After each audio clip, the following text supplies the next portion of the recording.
Sometimes, life's greatest turning points begin on the most ordinary days. For Michael Davis, it was just another Thursday afternoon at the city park, watching his 8-year-old son Jason play on the swings. The autumn sun cast long shadows across the playground as children's laughter filled the air. Michael adjusted his worn security guard uniform, a reminder of 7 years of loyal service to Bennett Corporation, a company whose CEO he had never met. He couldn't have known that in just moments, this peaceful scene would become the catalyst that would change everything. The commotion started with a sharp cry that cut through the playful atmosphere. Michael's attention snapped toward the sound, his eyes finding 2 identical little girls with matching pink dresses and braided hair. They couldn't have been more than 7 years old, their faces streaked with tears as an older girl towered over them. The taller girl, perhaps 11 or 12, yanked a stuffed unicorn from one twin's hands, while shoving the other to the ground. "This is mine now," she sneered, her designer clothes and confident stance suggesting privilege that went unchecked. Michael glanced around, searching for a parent or caretaker, but saw no one intervening. Without hesitation, he rose from the bench. "Jason, stay right there," he called to his son before walking briskly toward the confrontation. The protective instinct that had guided him since becoming a single father 3 years ago propelled him forward.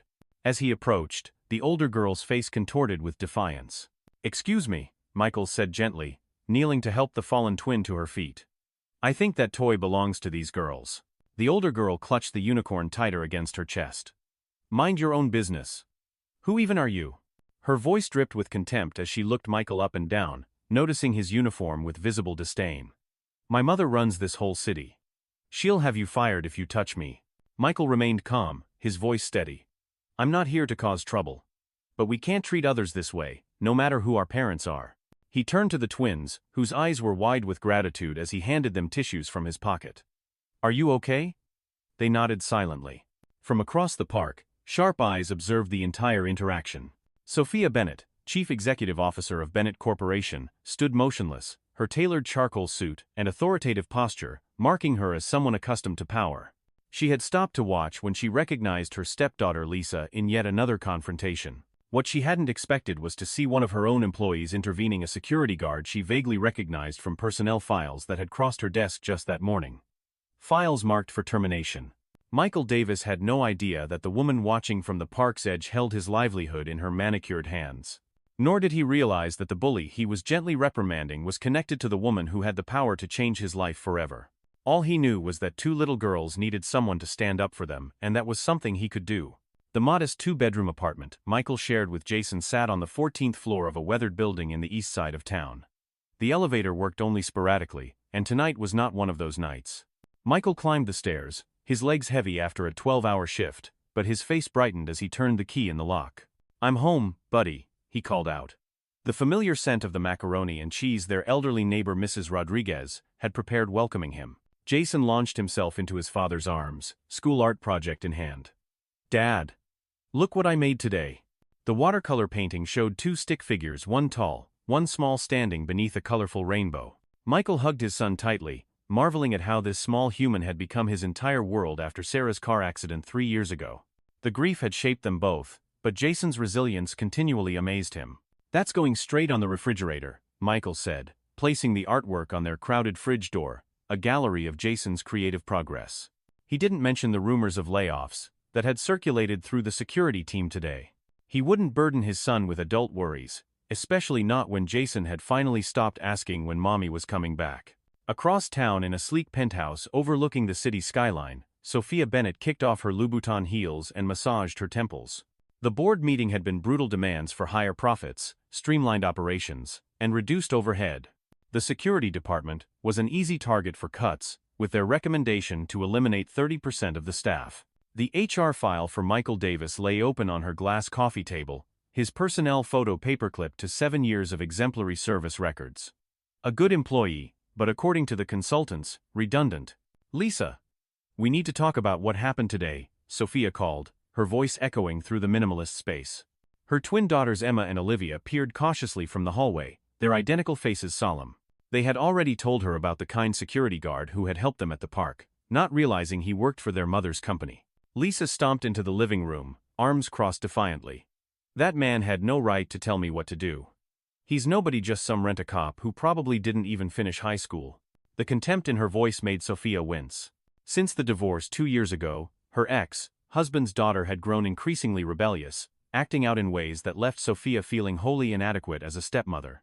"That nobody showed more character in 5 minutes than you've shown all week," Sophia said sharply, immediately regretting her tone when she saw Lisa's face harden. Parenting didn't come with a manual, and blended families were even more complicated. She softened her approach. "Lisa, having power or money, doesn't make someone better than others. What matters is how we treat people."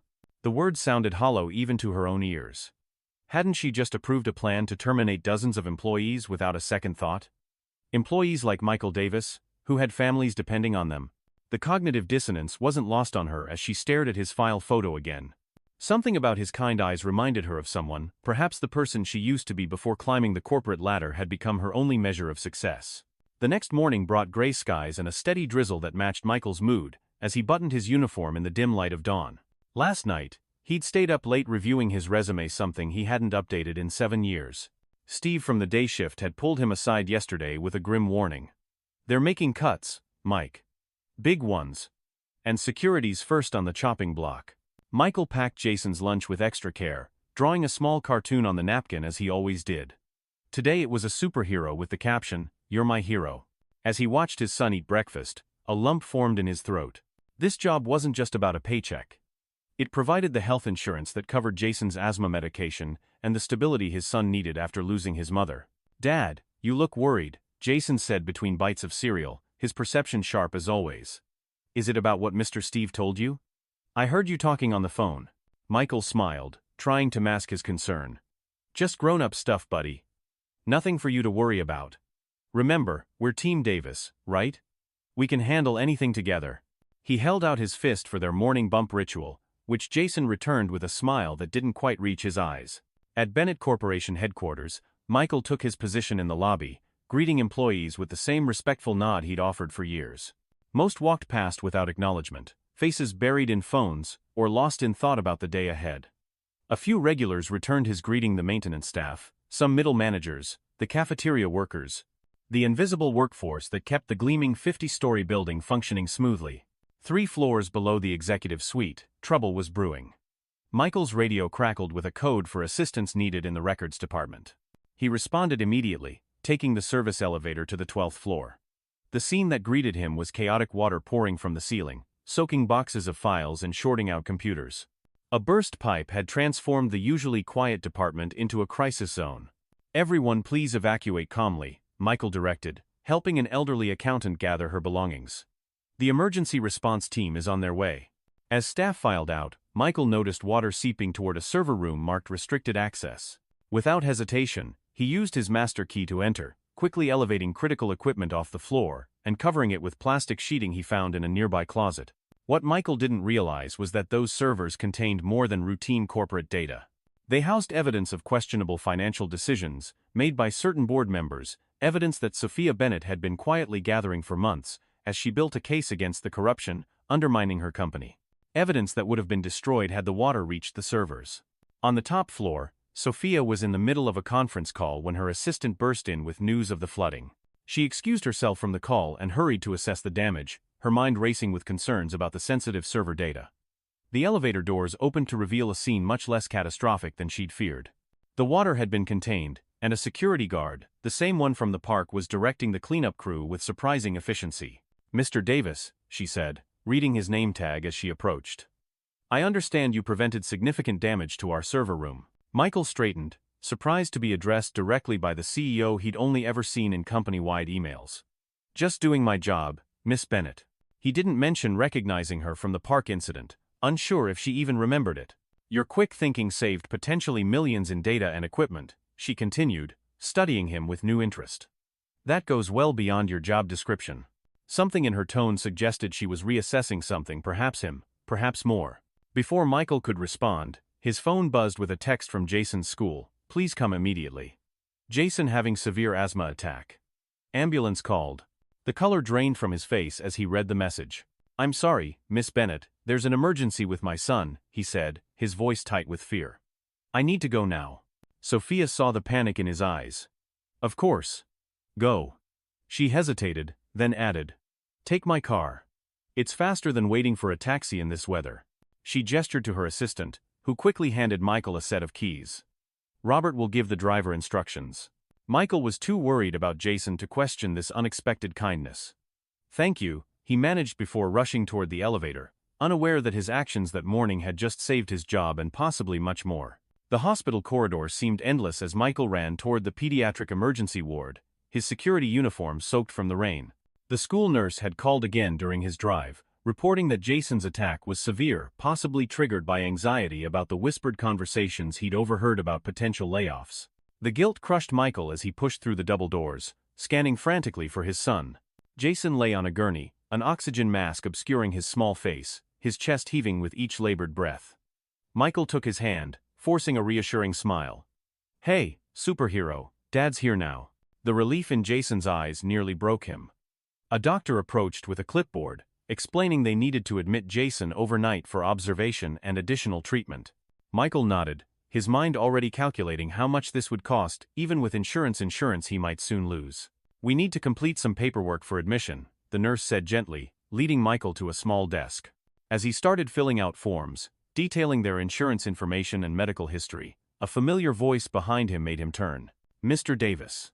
Sophia Bennett stood in the emergency room doorway, looking somehow both powerful and uncertain in this environment so far from her corporate domain. "My assistant told me which hospital. I wanted to make sure your son was all right." Michael blinked in confusion. "Miss Bennett?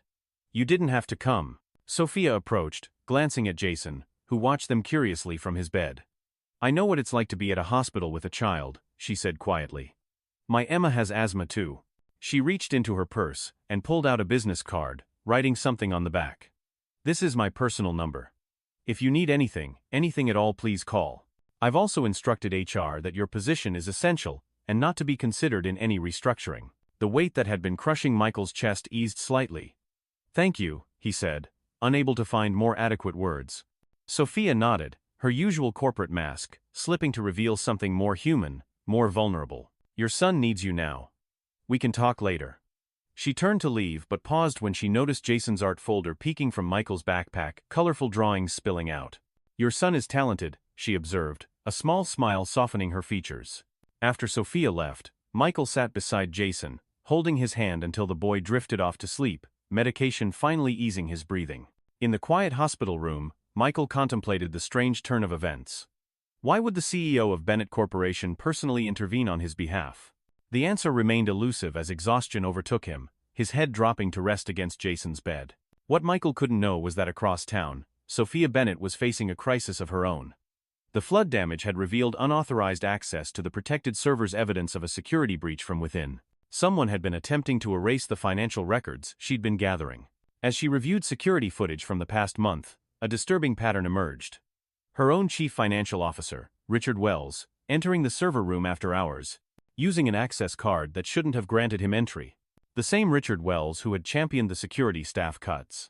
The same Richard Wells who was engaged to Lisa's mother Sophia's ex-husband's new partner, creating a complicated web of personal and professional conflicts. The same Richard Wells who had been systematically embezzling company funds for years, according to the evidence Sophia had gathered. She needed someone she could trust, someone whose integrity was beyond question. The image of Michael Davis gently confronting Lisa in the park, putting himself at risk to protect two unknown children, came to her mind.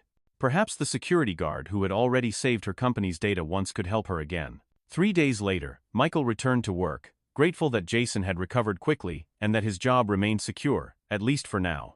He'd received a mysterious email instructing him to report to the executive floor at 10 o'clock, something that had never happened in his 7 years with the company. As the elevator ascended, he straightened his tie, the only one he owned, saved for special occasions.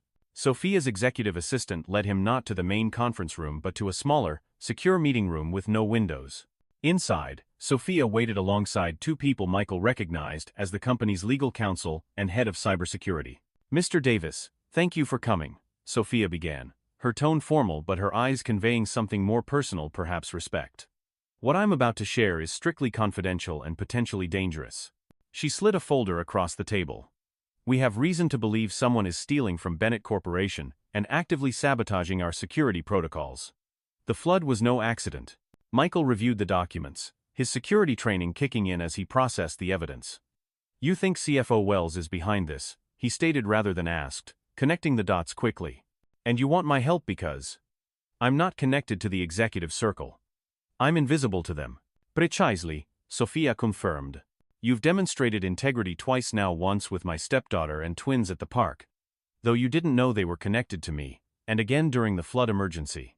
We need someone who can access areas without raising suspicion, someone who observes without being observed. The request was clear: they wanted Michael to become their inside man, gathering evidence by leveraging his security access and his position as someone the executives rarely noticed. It was dangerous, potentially career-ending if discovered, but also an opportunity to protect the company that had employed him for 7 years. If I do this, Michael said carefully, I need one assurance. If something happens to me, my son will be taken care of. The request was bold, but Michael's priority had always been Jason's security. Sophia met his gaze directly. You have my personal guarantee. We'll draw up papers today. She extended her hand, and Michael shook it, sealing an unlikely alliance between the company's most powerful figure and one of its most overlooked employees. What followed was 2 weeks of careful surveillance. Michael used his legitimate security rounds to document Wells' late-night visits to restricted areas. He planted company-approved devices that tracked unauthorized data transfers. He photographed meetings between Wells and individuals from competing firms, all while maintaining his regular duties, never arousing suspicion from those who had long since trained themselves not to really see him. The evidence mounted, painting a clear picture of extensive fraud and corporate espionage. But Michael also discovered something unexpected, a personal connection to the case that chilled him to the bone. Among Wells' communications was an email discussing the unfortunate accident that had claimed Sarah Davis's life 3 years ago, Michael's wife, Jason's mother. An accident that had occurred just days after Sarah, who had worked in accounting at a subsidiary company, had flagged some concerning discrepancies in accounts managed by Wells. Michael's hands shook as he forwarded this final piece of evidence to Sophia's secure email. The grief he'd carried for 3 years transformed into something sharper, more focused. This wasn't just about saving his job anymore, or even about corporate justice. It had become deeply, painfully personal. The confrontation came sooner than planned. Michael was making his evening rounds when he encountered Wells in the server room, clearly startled to find the security guard there. Davis, Wells said, forcing a smile that didn't reach his eyes. Working late again? Trying to impress the bosses to keep your job? The condescension was thick in his voice. Just doing my rounds, Mr. Wells, Michael replied evenly, though his heart hammered against his ribs. Making sure everything's secure. Something in Michael's tone must have alerted Wells, whose eyes narrowed suspiciously. You know, I've been meaning to speak with you, he said, taking a step closer. I noticed you've been paying special attention to this area lately. Almost as if you're looking for something. The tension crackled between them as Michael realized Wells had noticed his surveillance. Before he could respond, Wells continued, his voice dropping to a threatening whisper. I know who you are, Davis. More importantly, I know who your wife was. The words landed like physical blows. Accidents can happen to anyone. Even little boys with asthma. Michael's protective instincts flared, but years of security training kept him outwardly calm.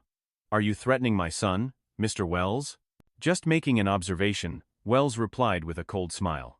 Children are so vulnerable, aren't they? Especially those being raised by single parents who might soon be unemployed. Michael's hand moved subtly to his pocket, activating the recording device Sophia's team had provided. Wells didn't notice, too confident in his perceived power over a mere security guard. You should know, Mr. Wells. Michael said carefully, that Sarah taught me something important before she died. She taught me to keep records of everything. He met Wells' gaze steadily. Everything. Wells' composure fractured, uncertainty flashing across his face before hardening into anger. You're nobody, Davis. A replaceable cog. Who would believe anything you claim about me? I would. Came Sophia's voice from the doorway. She stood flanked by 2 police officers and the company's head of legal. We have everything, Richard. The financial records, the offshore accounts, the communications with our competitors. She paused, her expression coldly furious. And now, thanks to Mr. Davis, we have your threat against his child on record. What followed happened quickly. Wells' desperate attempt to delete files, his failed escape attempt, the officers placing him in handcuffs. Throughout it all, Michael stood silent, a storm of emotions churning beneath his calm exterior. Only when Wells was led away did he allow himself to lean against the wall, legs suddenly weak with the realization that his wife's death might not have been the accident he'd believed for 3 years. Sophia approached him, her usual corporate mask completely gone. "Michael," she said, using his first name for the first time, "I had no idea about Sarah." "If I'd known—" "You couldn't have known," Michael interrupted, surprising himself with his certainty. He was careful. Sarah was careful too, but not careful enough. He straightened, composing himself. "What happens now?" "Justice happens now," Sophia replied, her voice firm with promise. "For the company, for you, and for Sarah." 3 months later, the Bennett Corporation headquarters buzzed with activity as employees gathered in the grand lobby. The massive space had been transformed for a special announcement, with a podium set up before rows of chairs. Michael stood to the side, dressed not in his security uniform but in a new suit that still felt foreign against his skin. Jason sat in the front row, beaming with pride. Sophia approached the microphone, commanding the room's attention without effort. "Today marks a new chapter for Bennett Corporation," she began. "The past months have brought challenges, but also clarity about the kind of company we want to be, one built on integrity, mutual respect, and recognition of every person who contributes to our success." She outlined the corporate restructuring that had followed Wells' arrest, not the cost-cutting measures originally planned, but a transformation focused on ethical practices and employee welfare. Then her tone shifted, becoming more personal. "None of this would have been possible without the courage of one person who exemplified the values we aspire to," she continued, gesturing toward Michael. "Michael Davis joined our security team 7 years ago. During that time, he protected not just our building, but our company's very foundation. He did this while facing personal tragedy, raising a remarkable son, and demonstrating the kind of character we should all aspire to develop." Whispers rippled through the crowd as many employees realized for the first time that the quiet security guard they'd passed in the lobby for years had been instrumental in the company's recent transformation. "It is therefore my great pleasure to announce Michael Davis as our new Director of Corporate Security and Ethics," Sophia declared. "With a mandate to build a department that will ensure Bennett Corporation remains worthy of the trust placed in us by our employees, our shareholders, and our community." The applause was thunderous as Michael joined Sophia at the podium. Looking out at the crowd, he saw many faces that had previously looked through him now focused on him with new respect. In the front row, Jason clapped wildest of all, his eyes shining with tears of pride. "Thank you," Michael said, simply when the applause finally quieted. "I accept this position with gratitude and a commitment to honor my wife Sarah's memory by upholding the highest standards of integrity." He paused, gathering his thoughts. "Someone once told me that we're all replaceable. But that's not true. Each of us brings unique value to this company, and to each other's lives. My promise to you is that in this new role, no one will be invisible. Everyone will be seen, heard, and valued." As he stepped away from the microphone, Sophia touched his arm lightly. "There's someone else who would like to speak with you," she said, gesturing toward the side of the stage where Lisa stood awkwardly, flanked by the twins Emma and Olivia. Lisa approached, looking much younger and more vulnerable than she had that day in the park. "Mr. Davis," she began hesitantly, "I wanted to say I'm sorry for how I treated you and the twins. My mom," she glanced at Sophia, "has been helping me understand that how we treat people matters more than anything else." Michael nodded, recognizing the difficult journey the girl was on. "Thank you, Lisa. That takes courage."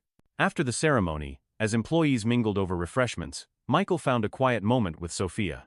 "I never expected any of this," he admitted. 7 years of being practically invisible, and now." "You were never invisible, Michael," Sophia replied. "Not to those who mattered. Not to your son. Not to my girls. And certainly not to me, even before I knew who you were." She hesitated, then added, "Sometimes we're so focused on looking up at the next rung of the ladder that we forget to look around at the people climbing alongside us." 6 months later, Michael stood in the newly opened Sarah Davis Memorial Art Center, a joint initiative between Bennett Corporation's Charitable Foundation and the city's education department. The center would provide free art classes to children from low-income families, inspired by Jason's talent and passion. The boy himself was currently leading Emma and Olivia in an enthusiastic tour of the facilities, pointing out features with the confidence of someone who knew he belonged. "He's quite the tour guide," Sophia commented, joining Michael as he watched the children. "They've become inseparable, those three." Michael smiled, the expression coming more easily these days. "Jason's always wanted siblings. The twins seem to have adopted him." "They have," Sophia agreed. "And Lisa's making progress too. Her therapist says having positive role models is making all the difference." She glanced at Michael, her professional reserve softening. "She counts you among those, you know." The journey from that fateful day in the park to this moment had been unexpected and sometimes painful, as justice for Sarah brought both closure and fresh grief. But it had also brought healing. Michael's new position had allowed him to implement changes that valued every employee, regardless of their title or salary. Sophia had transformed her leadership style, balancing corporate success with genuine concern for the people who made that success possible. And somewhere along the way, the unlikely allies had become something more: friends, confidants, and perhaps, with time, something deeper still. Their shared experiences had forged a connection neither had anticipated but both increasingly valued. Sarah would have loved this place, Michael said softly, looking around at the vibrant artwork covering the walls, some created by professional artists, others by children exploring their creativity for the first time. Yes, she would, Sophia agreed, her hand finding his in a gesture of support that had become familiar. Her legacy lives on not just in this building, but in the son she raised and the man she loved. She squeezed his hand gently. And in the changes her courage ultimately created for so many others. As they watched the children's excited exploration, Michael reflected on the strange, winding path that had led him here. From an overlooked security guard to a respected director. From a grieving widower to a man beginning to hope again. From someone who had felt invisible to someone who now ensured others were seen. The late afternoon sun streamed through the center's windows, casting long golden rays across the polished floor. Outside, the same park where everything had begun was visible, a reminder that, sometimes, the most ordinary moments contain the seeds of extraordinary change. And that sometimes, the people we least expect to notice us, become the ones who see us most clearly of all.